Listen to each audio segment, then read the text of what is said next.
காஷ்மீரின் பஹல்காமில் நடைபெற்ற கொடூரமான தாக்குதலில் உயிரிழந்தவர்களுக்கு திருவள்ளூர் வடக்கு மாவட்ட காங்கிரஸ் கமிட்டி சார்பில் மெழுகுவர்த்தி ஏந்தி அமைதி ஊர்வலம் நடைபெற்றது. ஜம்மு காஷ்மீரில் உள்ள பஹல்காமின் மேல்பகுதியில் உள்ள ஃபைசரன் புல்வெளியில் கடந்த செவ்வாய்க்கிழமையன்று பொதுமக்கள் மீது நடத்தப்பட்ட மிக கொடிய தாக்குதலில் 2 வெளிநாட்டு சுற்றுலா பயணிகள் உட்பட 26 பேர் பயங்கரவாதிகளால் சுட்டுக் கொல்லப்பட்டனர். இந்த சம்பவத்திற்கு எதிர்ப்பு தெரிவித்து பல்வேறு நாடுகள் குரல் கொடுத்து வருகின்றனர். இந்நிலையில் உயிரிழந்தவர்களுக்கு மௌன அஞ்சலி செலுத்தும் விதமாக திருவள்ளூர் நகர தலைவர் ஜோஷி பிரேமானந்த் முன்னணியில் பெரியகுப்பம் பேருந்து நிலையத்திலிருந்து ரயில் நிலையம் அருகே அமைந்துள்ள மகாத்மா காந்தி சிலை வரை காஷ்மீர் பஹல்காம் தாக்குதலை கண்டிக்கும் விதமாக கைகளில் மெழுகுவர்த்தி ஏந்தி அமைதி ஊர்வலம் நடைபெற்றது.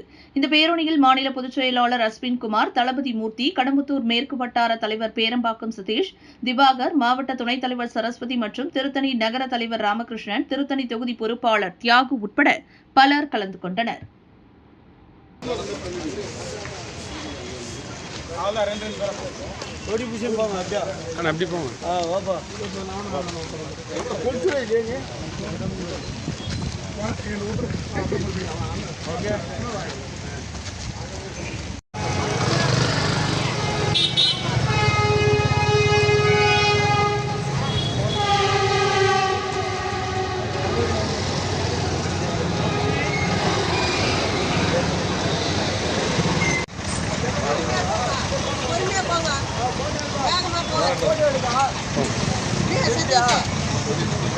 எடுத்து ஒரு வாடி தான் அவ்வளோ முடிச்சா சரிங்க.